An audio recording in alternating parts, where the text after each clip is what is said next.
In the name of God, the most benevolent, the most merciful. Bismillah ar-Rahman ar-Rahim. All praise due to the Lord of the worlds. Alhamdulillah Rabbil Alameen.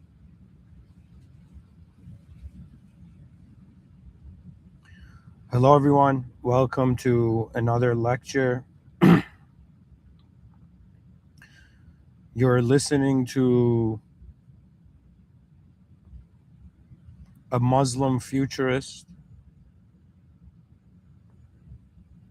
but you're also listening to a member of the human species that it's been a while now that I have reached species level consciousness, meaning the life of our species fascinates me more than my own life. And I would like to speak about this. But all of this is building up towards, I can't ignore the simple view I had when I came to give this lecture, that I realized I need to start understanding marriage and trying to comprehend it in different ways. So I thought I come up and have a research episode and explain to the viewers pretty much how AI is coming up with like advanced arguments, you know, for or and against marriage. And we're thinking about marriage in modern times where in certain countries the income due to inflation, like expenses are triple the salary, the income generating capability of the individual, right? And this inflation will get worse, right? So even there's this news article I heard that Japan, I don't know if this is some next level marketing, tourist marketing ad, or if it's real. I believe it's real. That they believe in Japan, it's easier for people to live alone than with others. Therefore, they do not have the financial means to develop families. And the whole point of government is, in some sense, to govern humans to the most greatest peak of its awareness, right? But unfortunately, we're not living in that time because the issue, human selfishness is not the issue. The issue is how selfishness distracts us from all the other viewpoints. Okay. And I'm a firm believer that yes, we are living this kind of horizontal life. Like we're living life in like, imagine like, the x axis, but there is a y axis too that can suggest different x axis, axi, right? Different positions of value. So anyways, we're looking at, in this lecture we're researching, and if you're, I'm a, you know biological male, in 2026, and I've reached that point where like a part of me wants to dedicate my whole being to like building an advanced civilization in this life. And then there's a part of me that is like, bro, what the world though? It's like, what did your ancestors do? What did your parents do? What do you need to do? What do your kids need to do? Do you know what I mean? That means when you think about the legacy, then I'm like, all right, that means marriage to me is, because let me tell you, it depends on, of course, the individual. If you're an extrovert, then marriage would be incredible. You know, I consider from a viewpoint. You're constantly, engaged. But if you're someone who is, let's say you have a specific kind of OCD when it comes to the context of reality.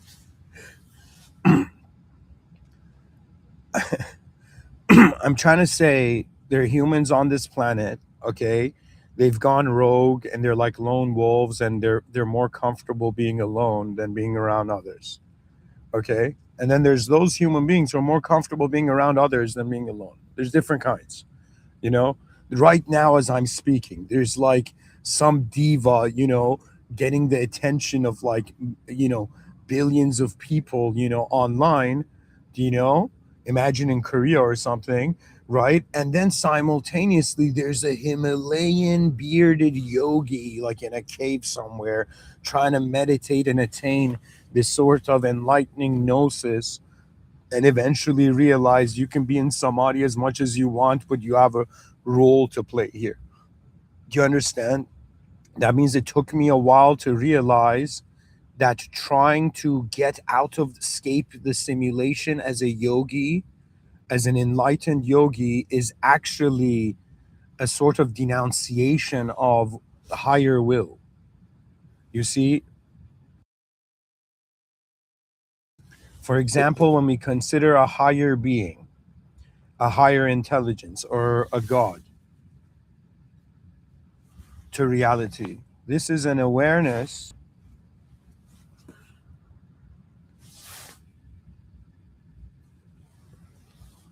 to a different ability.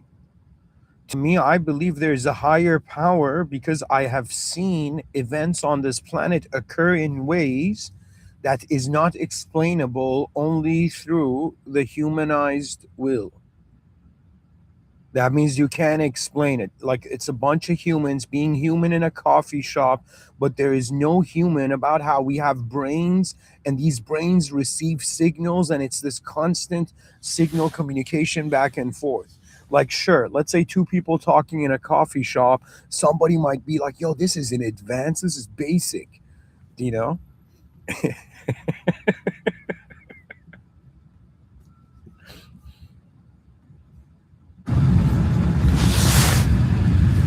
So speaking, two people speaking in a coffee shop may seem basic, but if you come and look at it on a design level, you're looking at two unknown forces that have taken shape so they have content to relate to. We are, let me tell you what Earth is. Earth is a place where you get to experience conditional, ambiguous reality. Okay, that means it is very clear to me that behind every person's eyes is an awareness, a viewer of a world. Okay, you know, people have been acting so singularly this whole time, but the world's dualistic, and even beyond that,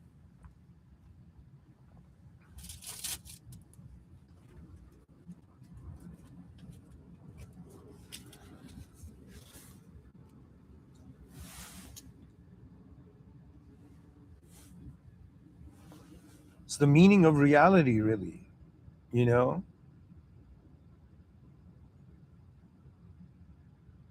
like on some level, there's so many dimensions to this that to me, the moment a system has appeared multidimensional, it is not. It is not. How can I explain it to you? It is not just physical. That means, ladies and gentlemen, what we call physicalism, what we acknowledge as physicality,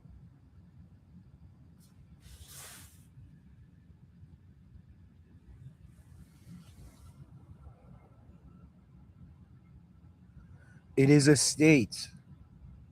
It is legit a position. You can give it a barcode, yo. Do you know? It's like 100% you could give it a code.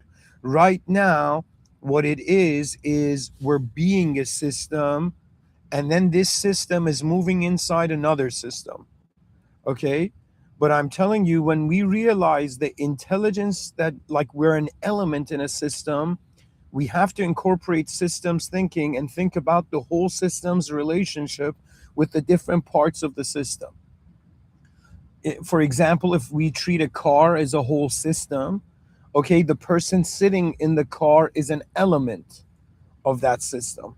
The person turning on the vehicle, you know, the ignition of the engine, like the key, turning the key of the car, turning on the car or pressing the button or commanding it in the future. Eventually, like, how do I explain this?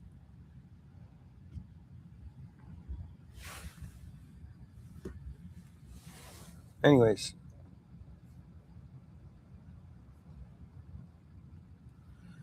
where I'm going with all of this is point out that it's very important to consider the human position. It's very important to consider the experience of human beings. It is very important to condition what we know, and even more importantly, to consider what we don't know. Those among you who are fascinated by the unknown, you are smarter than anybody who's just looping in knowledge. Let me tell you why. Because you have understood that there is an interference to how reality is positioned. Anyways, before I explain too much about the human psychology, the point of this lecture is that we have a being, an inner world, and this being is functioning in its own inner realms. It has its own physical position in the outer realms. To me, in front of our eyes, I call that the outer realms. It's a public, existential, external, objective server. Okay, we're all in the same room in front of our eyes. Behind our eyes, we're all in different rooms. Behind our eyes, that room behind our eyes is the meaning we see to the same stuff in front of our eyes. You can put an object in front of two people and you realize what does it mean.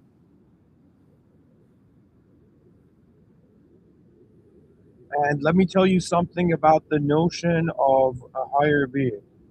A higher being is no longer itself. There, there is a cost.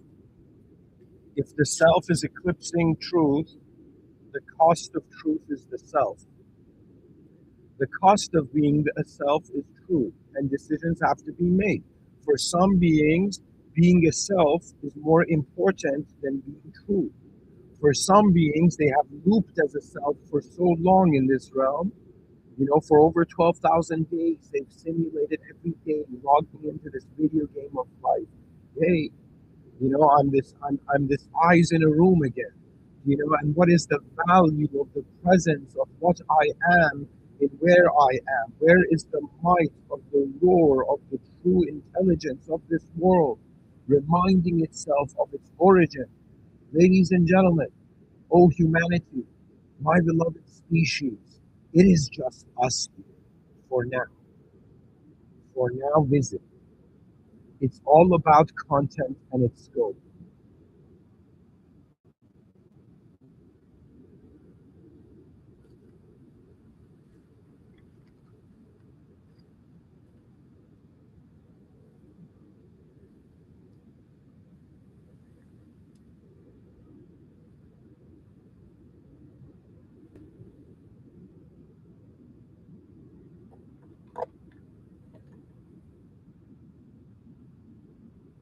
Pretty much, I'm trying to say that in wondering about should a human being, I'm a man, so should a man get married in 2026, right? Should marriage be taken seriously? You know, and in some sense, from that's a biological standpoint. From another standpoint, psychological standpoint, is the individual ready to merge their mind with another unknown agent? You see, there's unknown variables in the moment. However, if these unknown variables move on their own, they are considered as an unknown agent. You know, that means the whole thing about, for example, those people who do magic or illusion or sleight of hand, they're making you misattribute the agency to what occurred.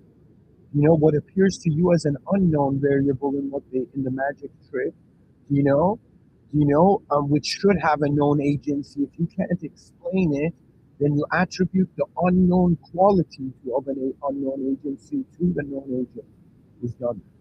But I'm telling you, that's magic. Magic became obsolete the moment divinity came into the picture.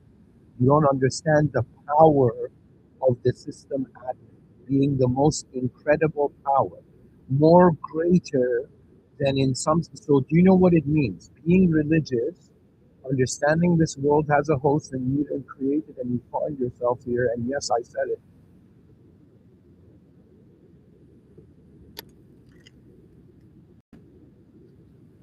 We are wondering about the true advancement of civilization.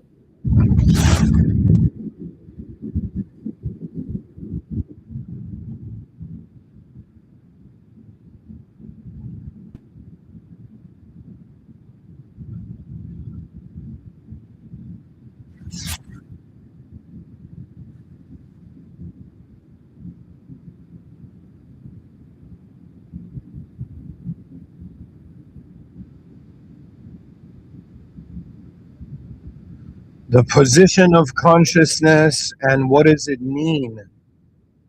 Because one of the most important things that's very important in human any relationship, folks, just understand if you want to have a relationship with anything, in reality, you must have shared meaning. You must walk in the same world. There are systems that say like, okay, it's like planets need to align. You guys need to have the same medium of communication. That means you need to speak the same language. You need to then also be looking at the same thing. You also need to have the same emotions, right? We have this view that sight is attributed to our eyes, right? We say I see something, but here's the interesting thing. When a person says, I feel something, is that attributed to a body part, do you know? To an organ, or is it attributed to the subjectivity? That means my whole intelligence in the moment feels something. Anyways, folks, I'm somebody who isn't married. I'm doing the research. I thought I'd share it. We're going to get into it. Like or dislike, subscribe or unsub, or not subscribe. I'm here to communicate this. All right, folks, let's see if, it makes sense to get married or not. You know, marriage as a civilized. So I asked AI, I said give me the most perspective, most advanced perspective. Okay. Most advanced argument. So I said, so I asked ChatGPT 5.2. I want you to give me the most advanced arguments for and against why a person should get married. The most advanced arguments for marriage. So, guys, this is all being read. This is the research component of the lecture. At its deepest level, marriage is not a romantic invention, it is a civilizational coordination technology. Actually, guys, hold on. Let me see if I can start by reading something else for you. Hold on.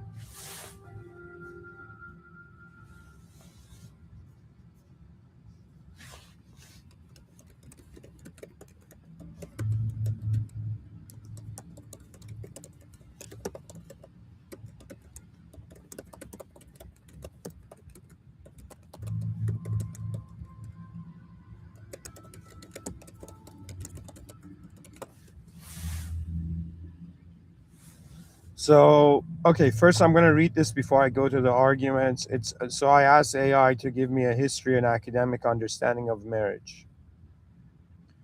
From an academic standpoint, I'm reading this. From an academic standpoint, marriage is one of humanity's oldest and most persistent social institutions, predating formal states, religions, and legal systems. So it's one of our most ancient rituals.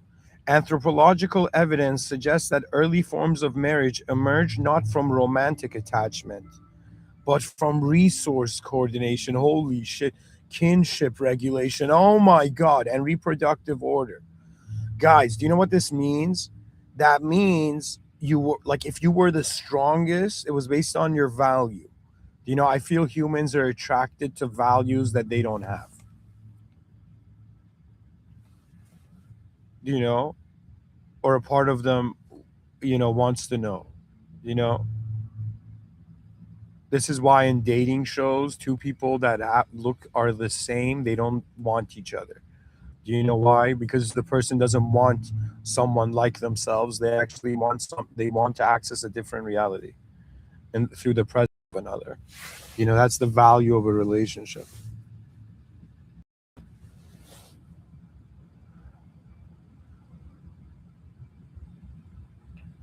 So, anyways, it says so I'm going to keep reading. Sorry. So I'll read it again. From an academic standpoint, marriage. No, I read this. Anthropological evidence. Yeah. So resource coordination. That means the person who had the most resources. It wasn't about beauty. It was about survival that makes sense, right? So women have this ancient conditioned, I guess, attitude towards instinctually feeling greater survival, right? That means if there's going to be like in the far future, like operations of inhabiting planets, right, and turning them into like home stations for Earth, right, in the far future, it should be led by women. That means we need women to actually design, the infrastructure on Mars. It's so important to acknowledge. See, a multidimensional perspective, pretty much a multi female awareness to me is multidimensional awareness. Male is singular and concentrated. How do I say it? It's like women, this might be the most bizarre metaphor. Women think like a shotgun, and men think like a sniper. I don't know if this is the right.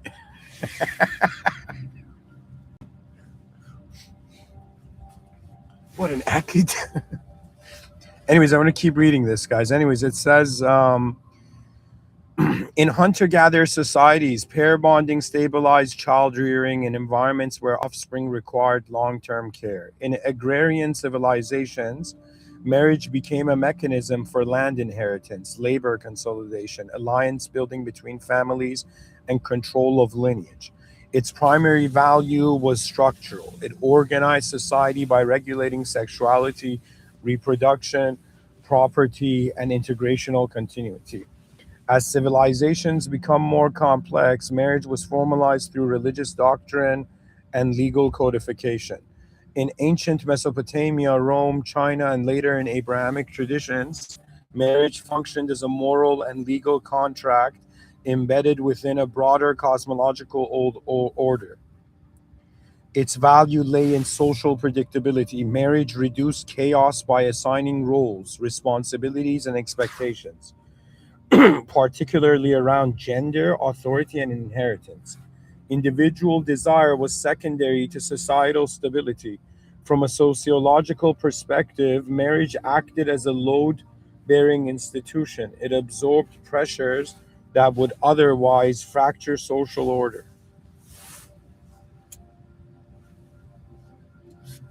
The Industrial Revolution marked a turning point. Economic production shifted from households to factories, weakening the family's role as an economic unit. At the same time, that means the whole family was like helping on the farm. Now only the dad went to work or something. At the same time, urbanization and wage,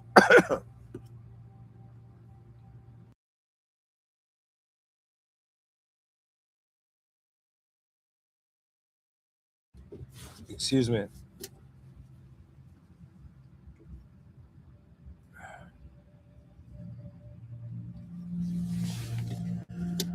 to continue. At the same time, urbanization and wage labor increased individual autonomy.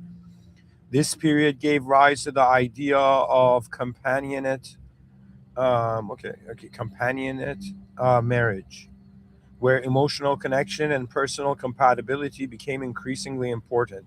Still, throughout early and mid 20th century, marriage retained strong institutional backing, social norms, religious authority, and economic dependency, particularly for women, made marriage the default structure for adulthood. Its value was both personal and collective. It provided meaning, identity, and stability while reinforcing societal cohesion. The late 20th century, especially from the 1960s onward, fundamentally altered marriages. Excuse me, the late 20th century, especially from the 1960s onward, fundamentally altered marriage roles. Three forces reshaped it: women's economic independence, cultural individualism, and legal liberalization. For example, divorce, contraception, reproductive autonomy. Oh my God. It's like, guys, this might be a very bizarre way to like say this, but it's like when women, it's this might sound strange, but people are attracted to things that they want to become, but or how to, excuse me, I should say differently. People are attracted to moments they want to be in,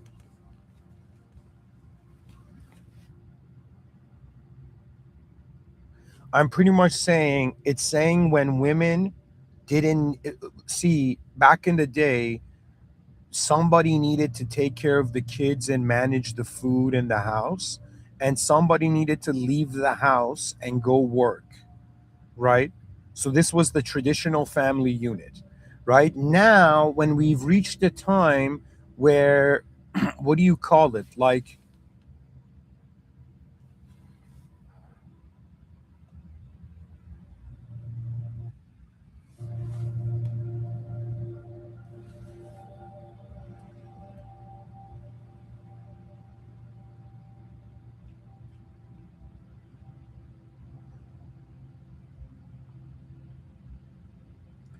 how do I explain? When women no longer needed men, right? And they, in some sense, I guess, when women when women no longer needed, let's say, a man to go make the money, do you know? And suddenly culture was just making, yo, everybody become a rock star, become individual focused, just worship yourself, do you know? And so, I guess, unfortunately, society, like a chemical reaction, women's rights and society kind of pretty much, if there is not a necessity for a woman to be a woman or a man to be a man,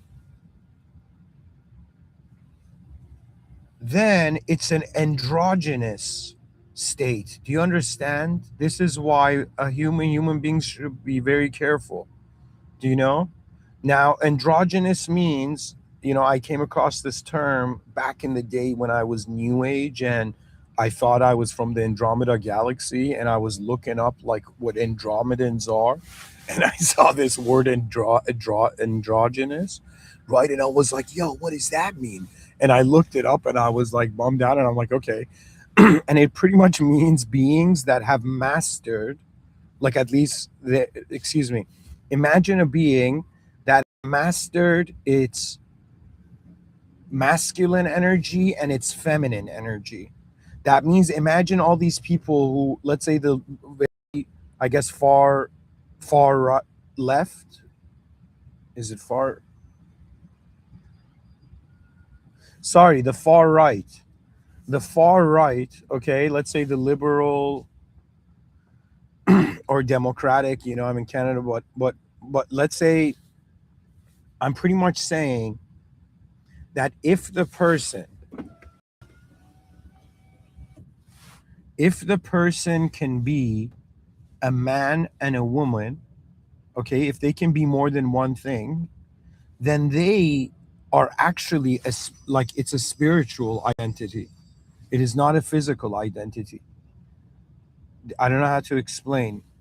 How do I explain this? Pretty much, the roles we play in life are important,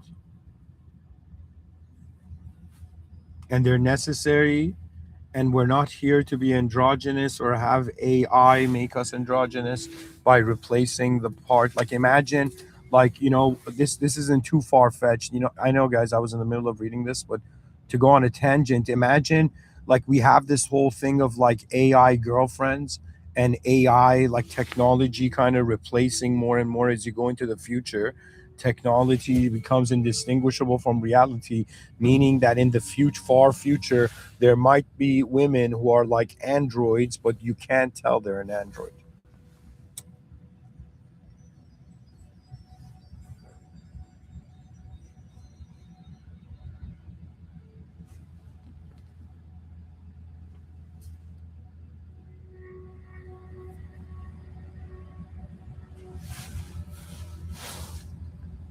I'm saying that we need to play and choose a role and not do all roles at once, because that is not satisfying to the human nature. The human nature is designed like a puzzle, it needs to connect.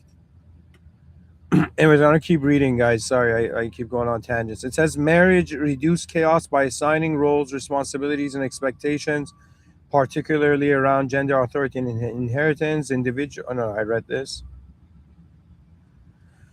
Okay, there we go. So the late 20th century, especially from the 1960s onwards, fundamentally altered marriage's role. Three forces reshaped it: women's economic independence, cultural individualism, and legal liberalization. For example, divorce, contraception, and reproductive autonomy. By the 1990s, marriage in Western societies had largely transitioned from an obligation to a choice, and from a societal institution to a personal project. The value of marriage shifted toward emotional fulfillment, self expression, and mutual growth. However, this transformation also placed unprecedented demands on the institution. Marriage was now expected to satisfy psychological, sexual, emotional, and existential needs that were previously distributed across extended family, community, religion, and tradition. In the 21st century, marriage entered what sociologists described as post-institutional phase. It no longer structures society as a whole. Instead, it functions as a selective stabilizer for those who choose it. The rise of cohabitation, delayed marriage, declining birth rates, and what is, diverse family forms reflects this shift. Marriage has become rare, but more symbolically loaded. It increasingly serves as a marker of intentional commitment rather than social compliance. Its value is no longer universal but conditional. It benefits individuals who possess emotional maturity, economic stability, and aligned life trajectories, while offering little projection for those without these foundations. So if you're someone who has emotional maturity, economic stability, and you have your life trajectories aligned, then it's not, marriage is not that valuable. Yeah, makes sense. Pretty much it's like two souls walking the same way, but because each is walking their own, I don't know how to say it. It's like two beings trying to live as one. I guess that's a good way of saying it. Anyways, it says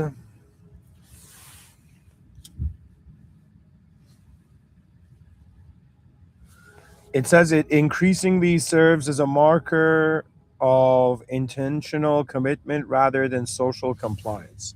Its value is no longer universal but conditional. It benefits individuals who possess emotional maturity, economic stability, and aligned life trajectories, while offering little protection for those without these foundations. Looking forward, the most credible academic projections suggest that marriage will not disappear, but will continue to concentrate among the psychologically, economically, and socially integrated. It is likely to become more deliberate later in life and more explicitly negotiated. Future marriages may emphasize contractual clarity, role symmetry, and shared purpose over traditional scripts. In this sense, marriage evolves from a mass institution into a high trust cooperative alliance.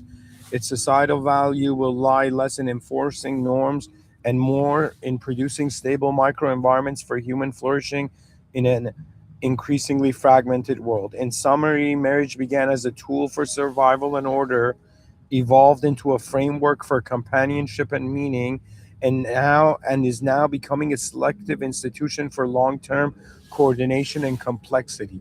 Wow, we have not been considering the meaning, the focus of marriage has been shifting, the focus of what has been shifting throughout the centuries. Its enduring value is rooted in nostalgia or morality, but in its unique capacity to bind two lives into a coherent, sustained project across time. The future of marriage belongs not to those who need it to function, but to those capable of choosing it consciously.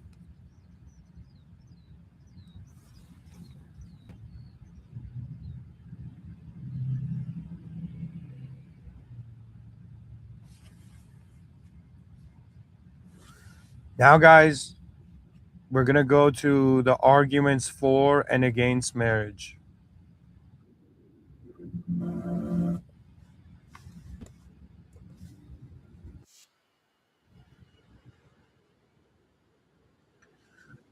So these are the most, so first, the most advanced arguments for marriage.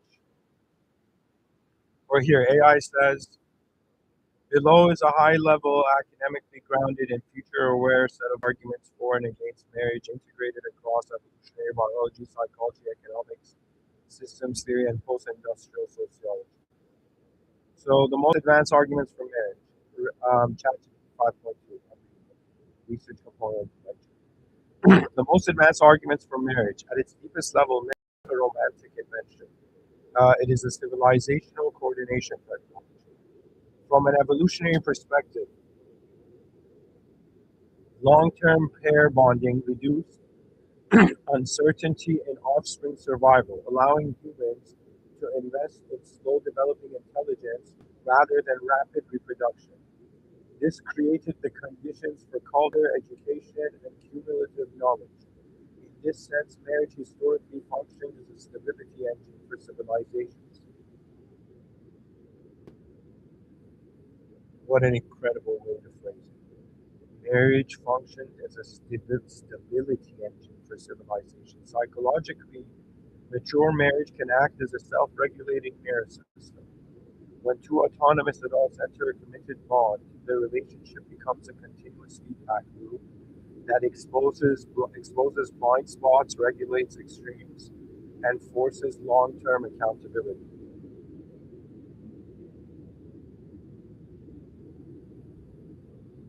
Unlike casual relationships, marriage compresses time. It makes future consequences emotionally present today. For individuals capable of growth, this accelerates psychological integration and character development. And then we have economically and systemically, marriage is a risk sharing contract. In uncertain environments, health shocks, aging, career volatility, marriage pools cognitive, emotional, and financial resources. Even in advanced economies, longitudinal data consistently shows married individuals outperform single peers in wealth accumulation, health outcomes, and life expectancy. Wow, really? Like, not because marriage is magical, but because coordinated systems outperform isolated nodes. Yep.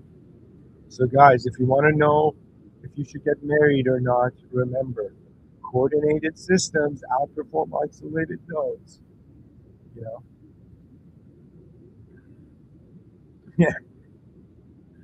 I'm just imagining if I was an old man giving advice to a younger, generation. So, my guys, you're not just getting married, you're coordinating your system, to outperform your isolated node. It says at the civilizational scale, marriage stabilizes generational transmission. Societies with functional marriage systems historically show lower crime, higher educational continuity, and stronger intergenerational trust. Marriage creates long horizon thinking, which is essential for any civilization that wants to outlive short term impulses. In its highest form, marriage is not about possession, it is about co governance of life. Then we go for the most advanced arguments against marriage. I should have read this the other day. The strong arguments against marriage is that the environment that made it adaptive has fundamentally changed. Modern individuals live in a world of unprecedented autonomy, economic mobility, and identity fluidity. Marriage evolved in conditions of scarcity and fixed roles. Today's world is defined by choice over psychological fragmentation and rapidly shifting identities. In such an environment, marriage often becomes a container for unresolved dependency rather than mature partnership. From a psychological standpoint, many marriages fail not because marriage is flawed, but because most people are not developmentally ready. Modern culture encourages emotional outsourcing, expecting a partner to provide meaning, validation, regulation, and identity. This creates covert parent-child dynamics, resentment, and stagnation. In this sense, marriage can arrest individual development if entered prematurely or unconsciously. Yeah, so if you enter marriage without, wow, without being conscious what you're doing, it, see, a sort of invisible downside is that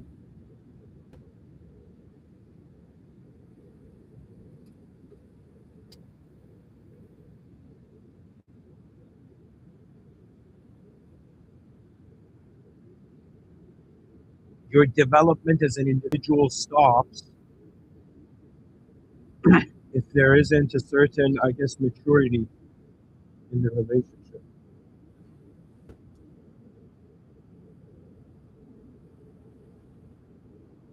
Anyways, it says economically, marriage has transformed from a cooperative necessity into a high risk legal structure. Divorce laws, asset entanglement, and asymmetric incentives mean that marriage now carries non trivial downside risks, especially in societies where cultural norms lag behind legal realities. For high agency individuals, marriage can reduce optionality and increase vulnerability to systemic shocks they did not create. At a civilizational level, enforced or idealized marriage can become a brake on adaptation.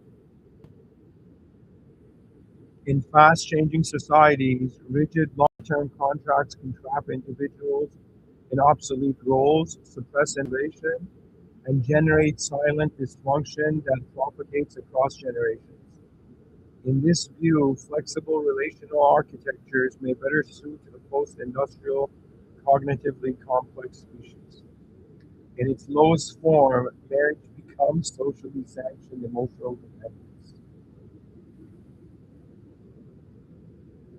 The synthesis, the most advanced position. The most advanced position is not pro marriage or anti marriage. It is this: marriage is a powerful system amplifier. It magnifies maturity or dysfunction. Wow. So, who you are entering the relationship, marriage is when you have entered a relationship that is amplifying your life and it's amplifying both of their lives, both people's lives. For example, there's this whole trend, you know, even though instinctually women through evolutionary biology, like they went towards, men who had resources, you know, but if tomorrow they gave universal income, the resources would be left to the creativity of the human mind if AI is doing everything, for example. So it's based on the resources the individual had. Now, the whole point of it is that we have men today that they actually witness the relationship. How do I say it? It's like women have more of a financial relationship with the man, you know, rather than a sort of real emotional relationship. You understand? You know, one of the most difficult things is realizing who you knew was never who they were. And sometimes I understand, like,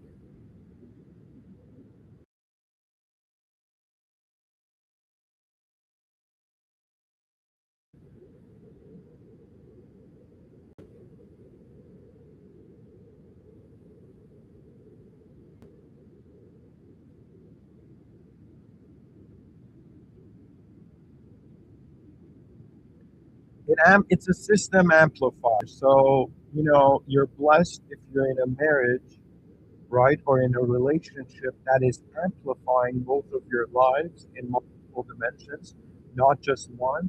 And it's so important for it to be mutual, or they're going to feel alone in the relationship. You know, for example, I was seeing this like video on YouTube of what's his name, Tony Robbins, Tony Robbins, Tony, you know, Tony Robbins talking to this woman at his show, and the woman started crying, and Tony Robbins went like next level oracle mode and was like deconstructing this woman's psyche in front of her, right? And Tony Robbins said this sentence to the woman, and he says that's when you withdrew love from them.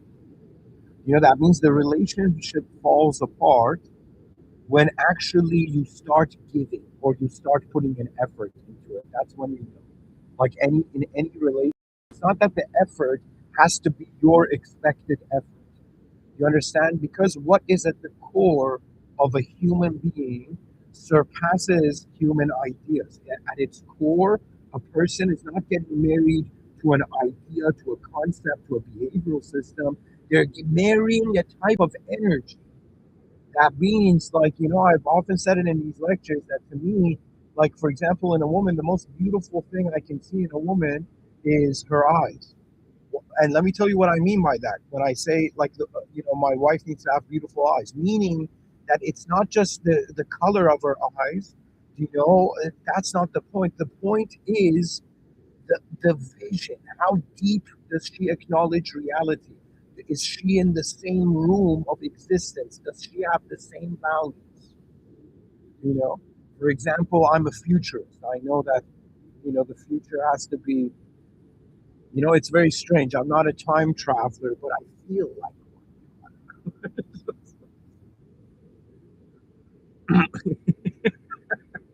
Anyways, I'm gonna keep reading this about the synthesis. It says for integrated, self-governing individuals, marriage can be one of the most efficient engines for me, stability, and long-term value creation ever devised. For fragmented, unintegrated individuals, it accelerates breakdown. In 2026 and beyond, marriage is no longer a default life stage, it is an advanced relational choice. It should be entered only when two individuals no longer need each other to survive, but choose each other to build. The future does not belong to married people or single people. It belongs to psychologically sovereign individuals who understand when binding increases intelligence and when freedom does. So that's very important, guys.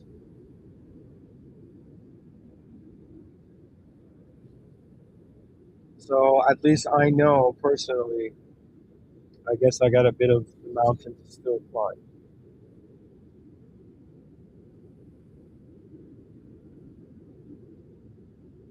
Anyways, I'm gonna read. There's more to this. So now the most advanced perspective, marriage is a civilizational technology. So I'm reading this in the context of building the most advanced civilization possible.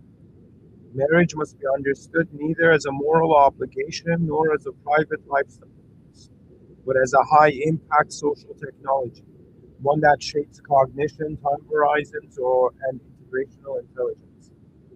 At the civilizational level, the primary function of marriage has never been love. Its core function has been temporal stabilization. Advanced civilizations require humans who can think beyond short reward cycles, beyond ego gratification, beyond momentary desire. Marriage, when functional, forces individuals to internalize long range consequences. It trains the nervous system to live inside continuity rather than impulse. In this sense, marriage historically served as a training ground for long term thinking, which is a prerequisite for science, law, infrastructure, and cultural memory. However, an advanced civilization cannot rely on unexamined marriage. When marriage is entered unconsciously, it does not stabilize civilization, it degrades it. So, for example, young people who get married and their partner cheats, that means you entered a game that you were not ready for. And in other words, it says an advanced civilization can rely on unexamined marriage. When marriage is entered unconsciously, it does not stabilize civilization. It degrades because it's not amplifying the one system that those two souls, those two beings are being. It's being a system that is not amplifying the individuals. It is reducing. That's a bad relationship, and you need to immediately either correct the moment through boundaries and value recognition, or you need to get out of the relationship. You know.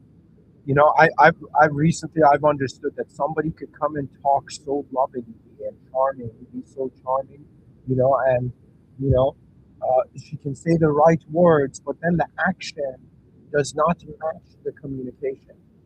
And when the action doesn't match the communication, that being has rendered unknown, is rendered unknown.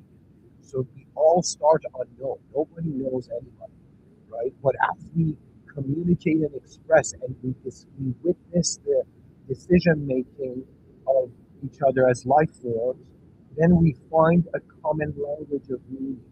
That means for the longest time, I was like, why does existence exist? And I'm like, oh yeah, so we have something to unite with.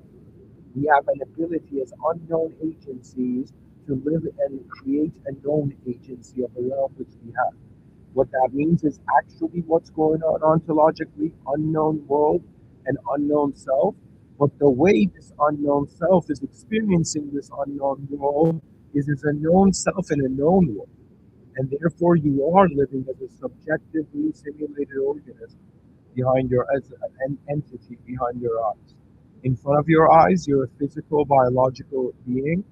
External reality is tangible. Inner realms is private. You understand the life you live behind your eyes is very different than the life you live in front of your eyes, because the life you live in front of your eyes, you have no choice but to be your body. But the life you live behind your eyes, you're this unknown, like starting from its self viewing awareness of to all the different modes of reality that are possible or engageable or probable. So, anyways, guys, I'm gonna keep reading this. It says, however, advanced civilization cannot rely on unexamined marriage. When marriage is entered unconsciously, it does not stabilize civilization. It degrades it. It produces emotionally fused households, suppress individuality, intergenerational trauma, and citizens who obey norms rather than understand systems. Such marriages create humans who are compliant but not intelligent, stable but not evolved. This is why many civilizations stagnate despite high marriage rates. The most advanced civilization requires psychologically sovereign individuals first, not married individuals first. From the perspective, marriage becomes optional but highly strategic. In a mature civilization, marriage is not encouraged universally, it is selectively adopted by individuals capable of co governance. Two such individuals form a distributed cognitive unit, a pair that can regulate emotion, share decision making, distribute labor intelligently, and model advanced cooperation for the next generation. These marriages act as high fidelity nodes in the civilizational network. Children raised within such unions inherit more than stability. They inherit systems thinking, emotional regulation, and future oriented identity. This is how an advanced civilization compounds intelligence across generations without authoritarian control. Conversely, forcing or idealizing marriage in a population that lacks psychological maturity creates the opposite effect. It produces dependency instead of autonomy, obedience instead of wisdom, and repetition instead of evolution. In such cases, singlehood is actually more civilizationally adaptive than dysfunctional marriage because it prevents the multiplication of instability. Thus, the most advanced civilization does not ask, should people get married? It asks, does binding increase or decrease system intelligence? In this framework, marriage is valuable only when it increases collective intelligence. Singleness is valuable when it preserves autonomy and prevents dysfunction. Flexibility in relational form is a sign of civilizational maturity, not decay. In the far future, as humanity becomes more cognitively integrated, marriage may evolve further from a legal contract into a conscious alliance, entered deliberately, exited honorably, and oriented toward contribution rather than survival. So the highest civilizational. So guys, in the future, it could be that marriage could be like the person signing your contract to exist behind your eyes alongside, like in the far future. So, anyways, so the high civilizational truth is this. AI says marriage is not the foundation of civilization. Psychological maturity is. Marriage is merely one of the most powerful tools that maturity can wield. An advanced civilization will not be built by married people or single people. It will be built by self-governing humans who understand when to bind, when to remain free, and when structure serves evolution rather than nostalgia.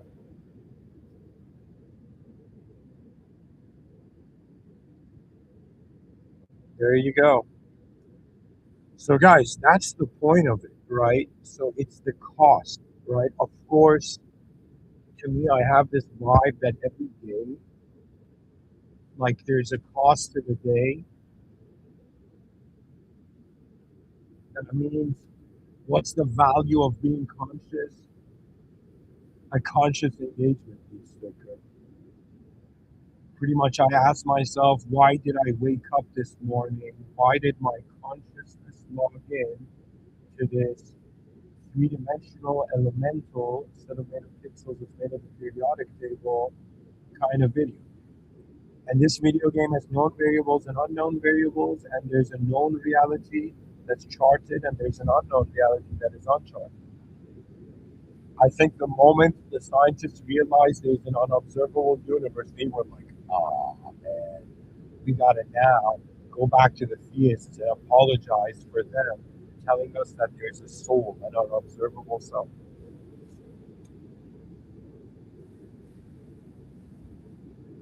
The point of it is advancement, folks. What are we all doing here? You know, in marriage, the whole point of it is context that can apply to it. So imagine two people getting married, and so we're going to imagine three scenarios.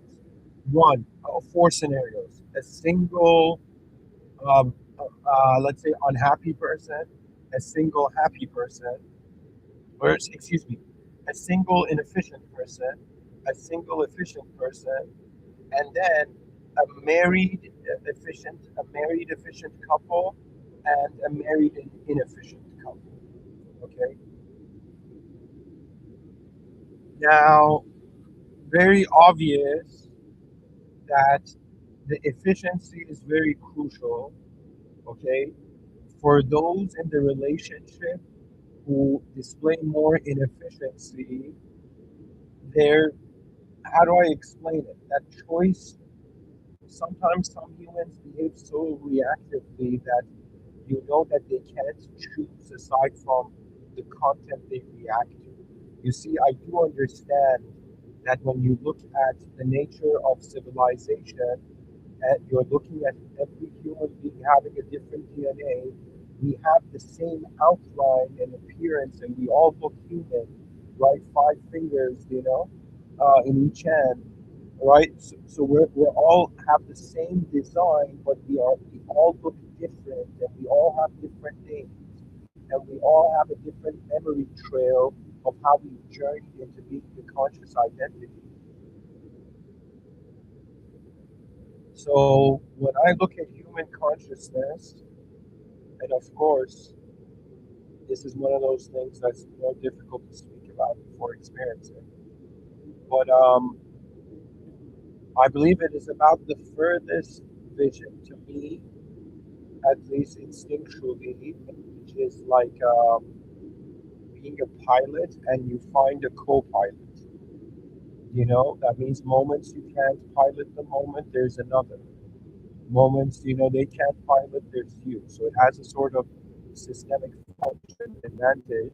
But aside from that, it's about where the being is going. Because if you treat the mind as an archer, it has already shot the arrow. The point of it is, where is the arrow headed? That means, where is the soul going? Antennas, and we pick up new signals. We don't know how life moves us for us to move it, but it's very important to realize. To stabilize human consciousness as a position, and it's about the intelligence of our position.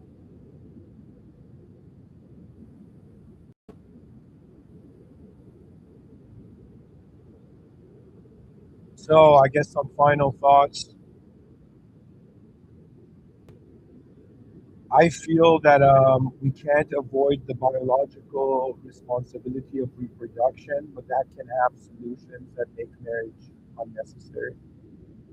Though I think the main point of it is that you have these two different energies, and when these two energies are with each other, they create a greater presence. I think marriage is for like the maturity for marriage is for those humans, right? Those beings that are in a relationship that realize they together they can provide a space. Do you understand? Where and other beings can arise from. That means it is the reason marriage is our most ancient ceremony because after we identified as ourselves, we began identifying together. And this world is fascinating. It shows you celibate monks and kings with harems, you know? And then it shows you, those people who are trying to live in accordance to a perspective of marriage based on ancient times and those who in modern times by making their identity fluid, they have also denied access to all the traditional algorithms that were superior than what you find in modernity sometimes. The ancient world had it easier because it had less internal complexity to distract or fragment it. You are now living in a world where if you treat yourself as attention, where your attention goes is your reality. So marriage is about how two beings with two different presences of attention they administer themselves. How they move it.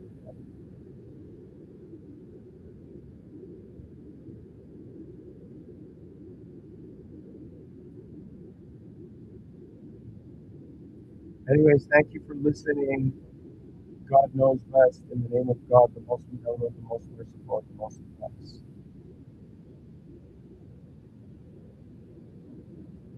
In an advanced civilization, marriage plays one of the most important roles because marriage, the quality of the marriage, suggests the quality of the child's psyche, but also there are different factors, right? It's about advancing civilization, and you're not expecting the most advanced, you are envisioning it, and then in accordance to an inner goal going right. So for me, marriage is when two souls realize they can, in some sense, provide an environment for other souls. And it's very fascinating because it's honestly a game, just like getting your driver's license is a game, going to school is a game, you know, building a business is a game, everything. It's all these games, and these games, it's based on the advantage. So pretty much you wake up and you're deciding what context to conceptualize it. Excuse me, to conceptualize it.